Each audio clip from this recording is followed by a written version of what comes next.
Good morning and welcome back to Jan's World Tour. On this episode, we'll be discussing my hospital visit. First question, Dan. Why do you cause so many problems?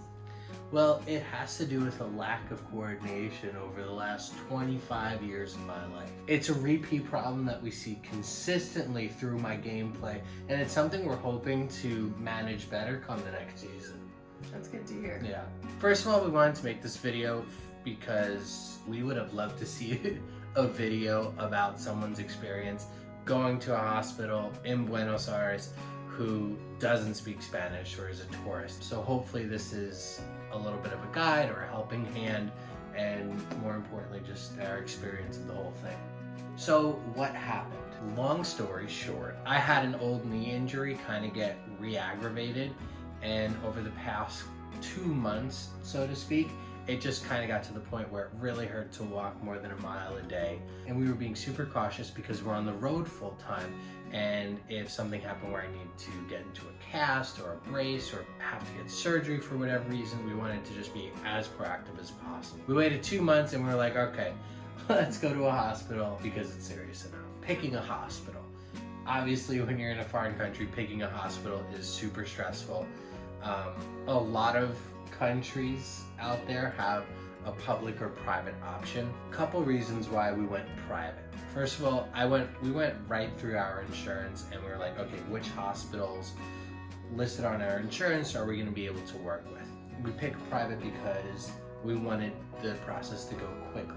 Obviously, private's going to work a little bit faster than public. It's going to cost more, but we figured that was a cost that we were willing to spend because we wanted to get answers quickly.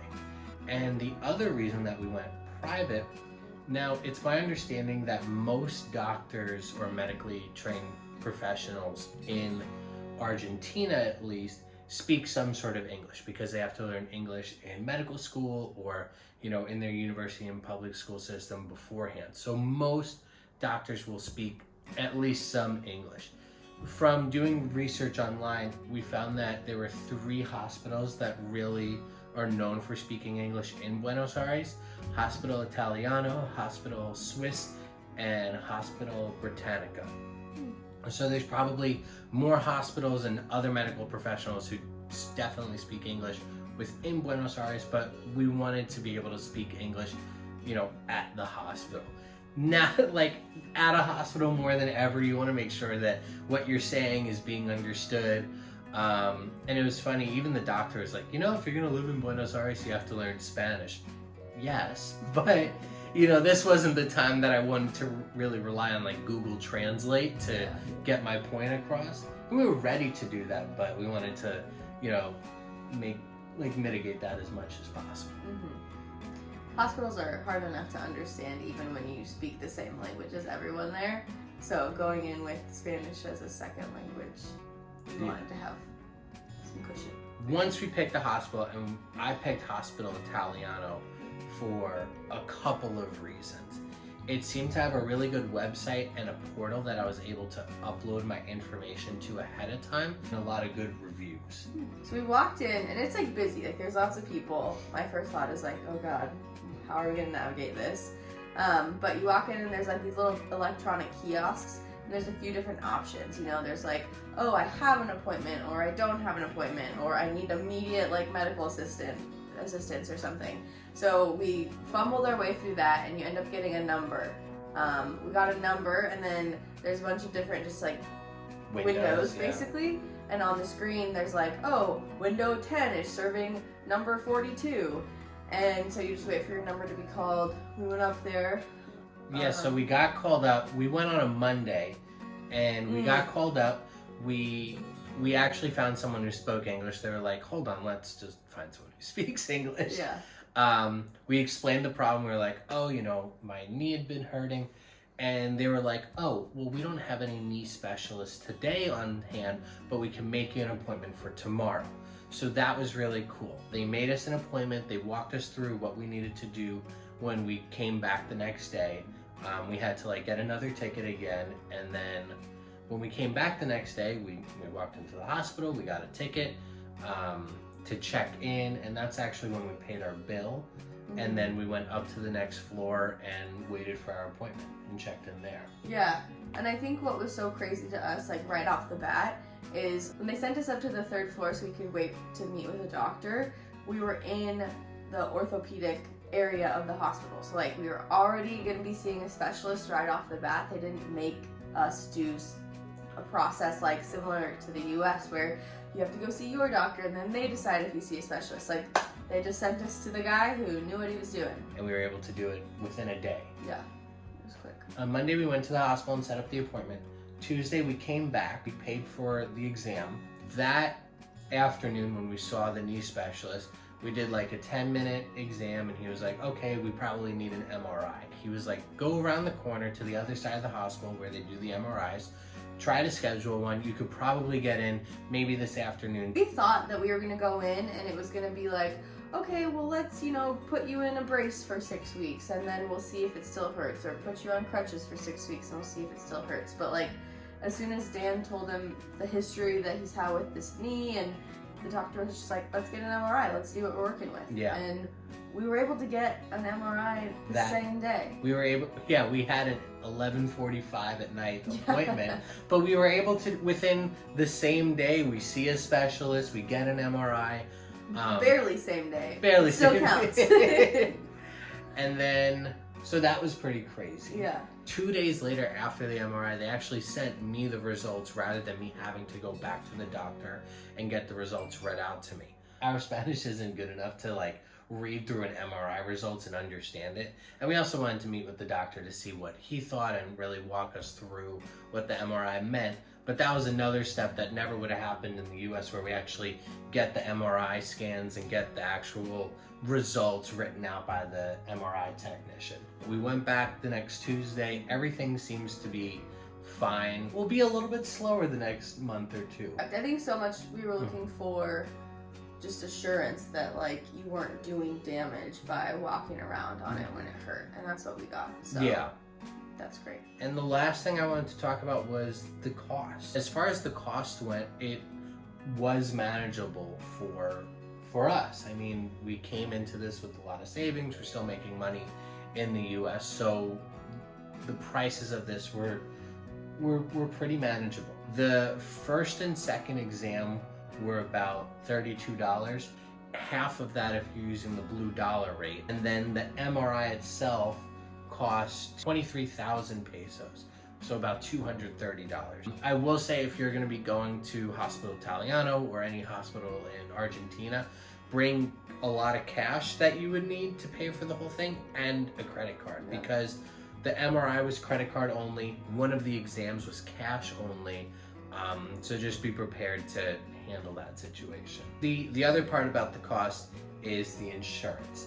I'll be honest, I have not ran the stuff through insurance yet. They cover your costs once you hit that deductible. So they're not going to be able to cover anything, but we're going to submit it to our insurance so at least it could build up towards that deductible. I will say that reaching out to insurance, we have Cigna Global Health. They were pretty responsive. They were super helpful. I gave them like a list of 10 questions and they filled in all the answers for me. I asked my provider again, even though it was listed on their site, is this hospital covered? Is this exam covered? So if you have the chance to do that, especially if you're returning after that first visit, definitely suggest taking that step as well. I think kind of piggybacking off the cost side of things, it was really interesting because Dan had posted a few different TikToks throughout this experience, just talking about what it was like, what it cost. I think more than anything, we've learned that social media is a great way to learn about where you're at and have really interesting conversations with people that are from where you're visiting. The dialogue and the discourse that happened in the comments of those TikToks taught us a lot. I mean, we were coming into this, we had a really positive experience. We went to a private hospital. It was way cheaper than what we've ever seen in the US. Like, it just blew our minds, an MRI being a couple $100 as opposed to a couple thousand. Like, it was crazy to us. But then people in the comments were reminding us, well, in Argentina or in Buenos Aires, like, the monthly salary is around $300. So like, what you spent for your MRI, no one here could spend that on an MRI. So it was just interesting to talk to people, learn about their experiences in the healthcare system here. Some Argentinians were super proud of their healthcare. They were like, I love it. We have one of the best systems in South America. Like, it's amazing. And others were like, you guys are sugarcoating this and you don't understand the reality of it. You know, public healthcare it's free, but it takes a lot of time, and it's not as good as how you're explaining it.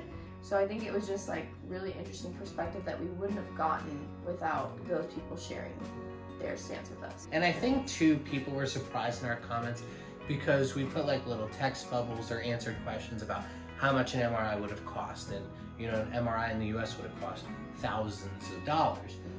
And all the exams would have cost hundreds, if not thousands of dollars, and it would have taken weeks to go through the same process that took us about 6 days. And I think people were surprised about that. People were surprised about the cost. Some of the people in the comments were taken back by how convoluted or complex the US system could be, and how happy we were to deal with a system that seemed to at least work well for us. Yeah, and there were like some, you know, funny, snarky comments that were like, oh, when people from the US discover universal healthcare, or, you know, things like that. So it was eye-opening and overall very positive, I think, for us. Yeah, I would say, you know, it is a complex issue to talk about. So at the end of the day, I'm really just grateful that this process was easy for me, and, you know, I was able to get answers quickly and efficiently and in English, which again, super thankful for that I didn't have to like use Google Translate to get through it. So just really grateful that it went well for us. Again, are you grateful? I am grateful. Because it could have gone this way, but it went this way. So, you know. Yes. We were nervous, but it ended up okay. So if you're in Buenos Aires and you have to go to the hospital, if you can afford it, try to go private. If you need to speak to someone in English, you'll probably be able to get that through the public or private option. And bring cash and credit cards. And plan your day, you know? And have fun. Yeah. Bring a book, you know, charge your phone. Bring water. There's not a lot of snacks and stuff there, you know? I'm just saying. No hospital has snacks. Some hospital vending machines. Oh, true. Yeah. True. Well, that's like U.S. capitalism and obesity shining through that we have vending machines. They're trying to get returning customers. Yeah. Yeah. So thanks, Argentina. Again.